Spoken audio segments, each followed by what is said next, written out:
Hello and welcome to another edition of the dashawns2cents. On today's show, I'm going to review PWG's DD4, which is this past Saturday at the American Legion Hall in Reseda, California. And plus talk a little about transfers of Hollywood's TV tapings that were held Sundays at 3 p.m. and at Glendale Studios. First, let's get to the DD4. Man, I was so excited for this show. I was pumped up. We had a stat card, and it didn't disappoint. It was an awesome show, and I loved it. Every match is great. PWG keeps outdoing themselves every month. Like every show, Mystery Vortex, Fair to Communicate. Everything's great. They have a great roster. It's stacked. The only thing that they need to do is more SoCal talent. El Generico leaving. Maybe Wreslers can come back. Maybe Peter Avalon come back. PP Ray can be added. I don't know, but they have Younger and Callahan coming and Rich Swan. Them added. That's cool. But it's expensive flying all these guys in. Well, enough about that. Let's get to the show. Our first match was amazing. The Young Bucks versus the Industry Machine Guns, which was Rich Swan and Ricochet, who came out to all night long around Richie. They started dancing. It was a great high flying matchup. The Young Bucks defeated the Industry Machine Guns. And earlier nights, Scalper said that the D4 would lead forward tag titles. So that means the Superstars would have to win their titles 3 times to keep them. So the next match, the Search match was defend their titles versus the Unbreakable Fucking Machines, which were Michael Elgin and Brian Cage, who impressed the hell out of me this night. Cage and Elgin were dominant in their 2 matches. It was amazing. So they upset SSB and won, and they were your new Pro Go tag titles for that time.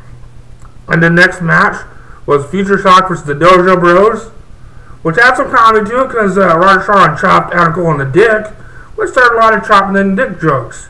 A lot of chops, a lot of hard hitting, a lot of kicks, big super kick, a lot of big super kick spot, which was like, I think featured like 6 kicks. Yeah, Dojo Bros is out trying. Eddie versus Adam Cole is a stable of PWX. So they had a shirt which was pink, which had Adam Cole crossed out. So Future Shock ended up beating them and advanced. In the final match of the tournament quarterfinals, we had Generico, El Generico, Kevin Steen versus the Briscoes. A lot of history there, and a great match. It was finally great. It was great seeing Briscoes brothers back in California. They haven't been back here since 2011, and they worked well with Jericho and Steen. And Steen still played the part of the reluctant partner for Jericho, which he overcame as the night went on. So Jericho and Steen won and advanced. So in the first semifinal of the night, we had the Young Bucks defeat the Unbreakable Fucking Machines to win the PWG World Tag Titles. So a short reign by the Unbreakable Fucking Machines, but they impressed, and I hope PWG will keep this tag team together because they are a great tag team. They should regain those titles. I would love the next show, the Unbreakable Fucking Machines winner in a rematch with Young Bucks because they were a great tag team. Cage and Elgin were a great tag team together. I was a little hesitant at first, but you put them together, Cage really worked well. Okay. Another semifinal, Kevin Steen and El Generico beat Future Shock. Steen went after Adam Cole because Adam Cole beat him for PWG World title last month.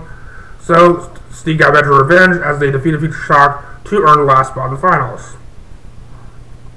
After being placed by El Generico in the tournament, only match remained on the card in a singles match with a victory over B-Boy. In a great match. Well, it was a good match after the semifinal match, which they gave a break. They had the 2 semifinal matches. They had this match, and the crowd wasn't that into it because they weren't expecting this match. I don't think really people don't read the Twitter for PWG didn't know that Willie Mack was going to wrestle. So he wrestled B-Boy, and people did start disrespecting B-Boy. Said, "Fuck you, B-Boy." B-Boy's an awesome wrestler. He's been PWG probably for the most better part of their history. Probably 8 years out of the 10 years they've been in business. So I'm very surprised that they booed him. It was very disrespectful, I thought, by the crowd in Reseda. Very disrespectful, I thought. Willie Mack with a victory. Willie Mack's momentum has kind of slowed down now. He had a big momentum over the summer, but in PWG, his momentum has slowed down while Brian Cage is really succeeding. Those two, like in July, were the 2 main guys. And now Cage is going above Willie Mack. Willie Mack's great, but it just seems like he's a little stale now. Yeah. And in the KO or submissions only match, Drake Younger defeated Sami Callihan by forcing Callihan to verbally submit due to repeated strikes. This match included chairs and a lot of spots. It was really CCW style match, which some people didn't like, but I enjoyed it. Younger is a beast, and I love him. Every time I see him, I'm a big Drake Younger fan. He's one of my favorite wrestlers. He can wrestle a great wrestle a match, and he can do hardcore, which is great. He bleeded a minute into the match. Man, it's crazy. So it's the best out of 2 or 3 series. So now it's tied 1-1, and the winner will face Adam Cole in a future show. So I think Callahan will win this. I think Callahan will beat him next month and go on and face Adam Cole. But I don't want to see Adam Cole younger. Adam Cole has faced Younger and Callahan before. CW have had great matches, so they're not no strangers to each other. So in the final set, we had the Young Bucks versus Generico. Steve Generico versus Young Bucks. That's the perfect way to end Generico's run in PWG. And the Young Bucks run with their shenanigans, rolling up Generico winning. I really couldn't see because people were standing up, so I couldn't see the roll up, but Young Bucks won. After the match was over, Steve gave El Generico a hug, and the entire locker right to the ring. And to bid El Generico farewell, Steve was fighting back tears as he got on the mic and started his appreciation for everything that El Generico's done for him. Following these words, Generico took the mic and informed the audience that he had met Mexico to help the orphans. That was very funny. It was very fun to mic. It was very, very emotional thing. We couldn't see no way. After the show, I went and got pictures of the Briscoes, and I got pictures of El Generico and hugged him. So that's a good job, man. I hope they do as well with him, and it'll be good. So the next day, I went to Church of Hollywood, and Johnny made his big announcement. Their announcement is for years, Hollywood had the Heritage title. So they're bringing back the Heritage title. So the Hollywood Heritage title will be brought back in March and be determined by a Rumble. A 30-man Rumble, and the winner will get become the first Hollywood Heritage champion, which I think is great. The TV title is good, but TV title can't be your main title. So they're got big title, big Rumble in March at the Tapings. So at this Tapings, we had a lot of qualifying matches. So I guess the stipulation is, you have match to qualify. If you lose, you get 3 chances, which is weird. I don't get this chance. So, and then it was a great show. Mikey O'Shea really was the star of this show, man. Every time he came out, it was great. Him and Rick had a great lumberjack match. Mikey O'Shea has been so over it. It's really amazing to watch the transition from him being a mid-carder, being like the enforcer for Joey Wright and Johnny Goodtime, to being a main eventer. He's a main eventer in Church of Hollywood. And it's rumored that he has a tryout Friday in WWE, so we'll see how that goes. I've heard from sources I have. Yeah, so we'll see. He's looking at him. He's lost 40 pounds. He's looking great. He's looking lean and mean. I think he's a great talent here in SoCal. You look up. If you don't know Mikey O'Shea, Google him. He's awesome. Also, Sean Ricker's awesome. This whole Hollywood, Church of Hollywood, they're going in the right direction this year. 2013 is the year Church of Hollywood. It's their year to have nice, good tapings every month. It was a standing room only crowd. It was excellent. Their matches were great. You had Pinky and the Nobodies, which are great. Is a great stable. Pinky's really good. Brian Cage killed it again. He's amazing, and I'm pretty sure TNA's going to sign him.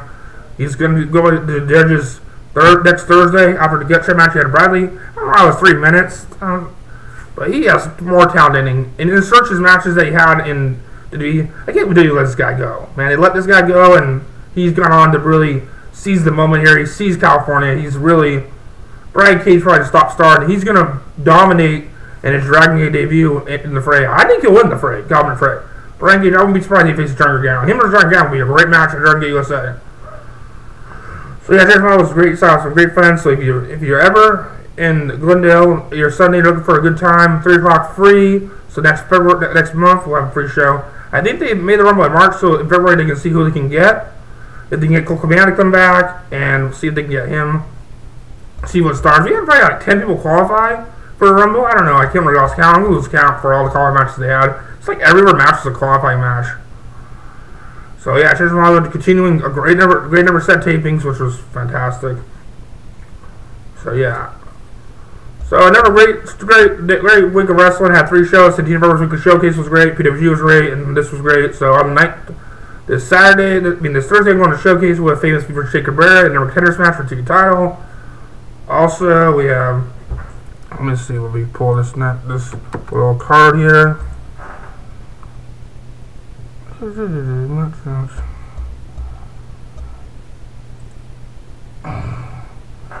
Yeah, we have Los Banditos versus Nobodies, Wreslers versus Dragon Mask, versus Chicks versus Death, and Budo Cast in action. So January 17th, come on down to Santino Brothers 8:15 or watch on Ustream.